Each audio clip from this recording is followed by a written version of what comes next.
कभी कभी हमारी जिंदगी में कुछ ऐसा होता है जो हमें यह सोचने पर मजबूर कर देता है कि क्या सच में इस दुनिया में अच्छाई की कोई कदर नहीं। लेकिन किस्मत का खेल भी बड़ा अजीब होता है। सुबह के 10 बजे थे। रिया वर्मा अपने काम पर पहुंच चुकी थी। दिल्ली के एक बड़े सुपरमार्केट में वह एक कैशियर के रूप में काम करती थी। अपनी मुस्कान के साथ ग्राहकों का स्वागत करना, बिलिंग करना और खुद को सबसे तेज और सटीक कैशियर साबित करना, यही उसकी रोजमर्रा थी जिंदगी। रिया को यह नौकरी बहुत पसंद थी। वह साधारण परिवार से थी और यह नौकरी उसके घर के लिए बहुत जरूरी थी। उसकी माँ बीमार रहती थी और छोटे भाई की पढ़ाई का खर्च भी उसी के कंधों पर था। लेकिन उसे क्या पता था कि आज की यह शिफ्ट उसकी जिंदगी को पूरी तरह बदल देगी। बाबा, आपके पैसे कम पड़ गए। दोपहर के समय एक बूढ़े आदमी ने कांपते हुए हाथों से सामान की टोकरी काउंटर पर रख दिया, मुस्कान के साथ उनका स्वागत किया और बिलिंग करने लगी। नमस्ते बाबा, कैसे हैं आप? बूढ़े आदमी ने हल्की मुस्कान दी। बेटा, बस किसी तरह गुजर बसर कर रहा हूँ। दवाई भी लेनी थी पर पहले राशन लेना जरूरी है। रिया ने स्कैन करना शुरू किया। चावल, दाल, तेल, ब्रेड और कुछ सब्जियां। बिल्कुल 870 हुआ। बाबा ने अपनी जेब से कुछ सिक्के और मुट्ठे भर निकाले। बड़ी कोशिश की लेकिन कुल 700 रुपये ही निकले। बाबा घबरा गए। अरे, लगता है पैसे कम पड़ गए। शायद कुछ सामान वापस करना पड़ेगा। उन्होंने तेल और ब्रेड वापस करने की कोशिश की लेकिन रिया के दिल में हलचल मच गई। एक बुजुर्ग आदमी जो खुद के लिए 2 वक्त की रोटी नहीं जुटा पा रहा था, उसे दोबारा सोचने पर मजबूर किया। रिया ने इधर उधर देखा। सुपरवाइजर दूर खड़ा था। सीसीटीवी कैमरा भी ठीक ऊपर था। लेकिन उसका दिल इस बूढ़े आदमी को खाली हाथ नहीं जाने देना चाहता था। रिया का एक बड़ा फैसला। उसने अपनी जेब से 170 रुपये निकाले और चुपचाप काउंटर में डाल दिए। बाबा, चिंता मत करिए, आप बिल पूरा हो गया, सामान ले जाइए। बाबा की आंखें भर आईं। बेटा, तुम बहुत नेक दिल हो। मैं तुम्हारा यह एहसान कभी नहीं भूलूंगा। रिया ने हंसते हुए कहा, कोई एहसान नहीं बाबा, बस ये समझिए कि आपकी पोती ने आपको उपहार दिया। बाबा ने उसे ढेर सारी दुआएं दी और धीरे धीरे बाहर चले गए। रिया को लगा कि उसने दिन का सबसे अच्छा काम किया था, लेकिन उसे नहीं पता था कि यही उसकी जिंदगी का सबसे मुश्किल दिन बनने वाला था। सुपरवाइजर की गूंजती आवाज जैसे ही बाबा चले गए, सुपरवाइजर का चिल्लाना शुरू हो गया।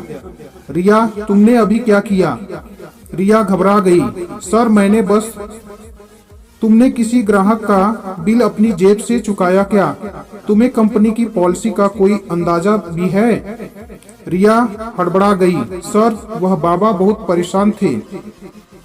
सिर्फ 170 ही तो थे। मैंने अपने पैसे दिए, कंपनी के नहीं। सुपरवाइजर का चेहरा गुस्से से लाल हो गया। यह एक प्रोफेशन जगह है, कोई चैरिटी सेंटर नहीं। हम यहाँ बिजनेस करने आए हैं, दान देने नहीं। रिया ने फिर समझाने की कोशिश की। सर, मैं समझती हूँ, लेकिन सुपरवाइजर ने हाथ उठा दिया। कोई बहस नहीं। तुम अब और इस सुपरमार्केट में काम नहीं कर सकती। तुम्हें अभी और इसी वक्त नौकरी से निकाल दिया जाता है। रिया के पैरों तले जमीन खिसक गई। क्या जिंदगी एक झटके में बदल गई? रिया का दिमाग सन्न पड़ गया। इतनी छोटी सी मदद और इतनी बड़ी सजा। उसकी आंखें छलक आईं। अगर इंसानियत की कोई जगह नहीं है तो मैं भी यहाँ काम नहीं करना चाहती। सुपरवाइजर ने सिक्योरिटी गार्ड को बुलाया। इसका बैज और यूनिफॉर्म ले लो और इसे बाहर निकालो। रिया ने अपनी यूनिफॉर्म का बैज निकाला और गार्ड के हाथ में थमा दिया। अपना छोटा सा बैग को उठाया और बिना कुछ बोले सुपरमार्केट के दरवाजे से बाहर निकल गई। बाहर आते ही उसकी आंखों से आंसू गिर पड़े। अब आगे क्या होगा? क्या उसने जो किया वह गलत था? क्या अब उसे कोई और नौकरी मिलेगी? लेकिन उसे क्या पता था कि यह सिर्फ एक नई शुरुआत थी। शाम के 6 बजे थे। रिया एक पार्क के बेंच पर अकेली बैठी थी।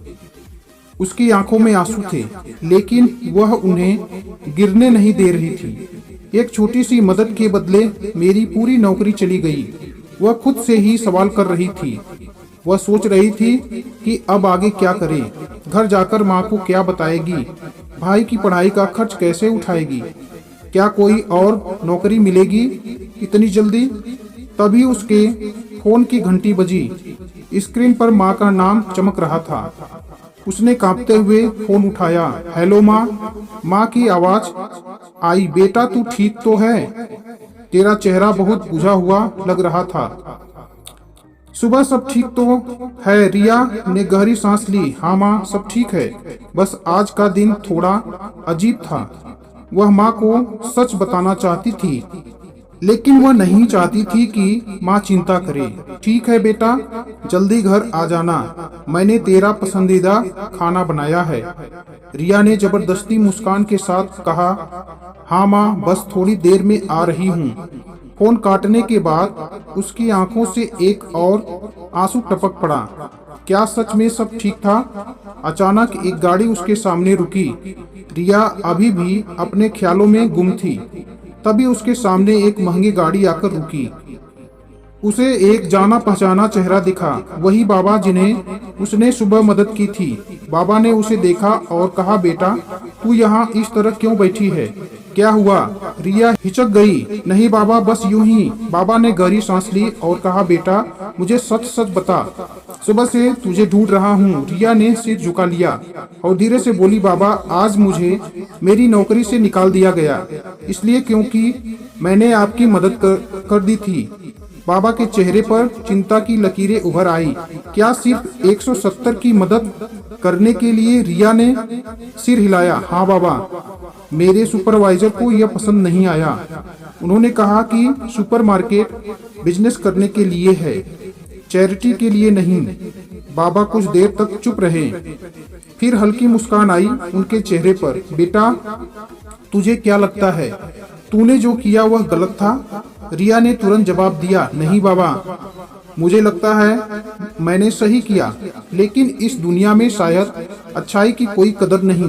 बाबा ने मुस्कुराते हुए कहा, बेटा अच्छाई की कदर देर से होती है, पर होती जरूर है।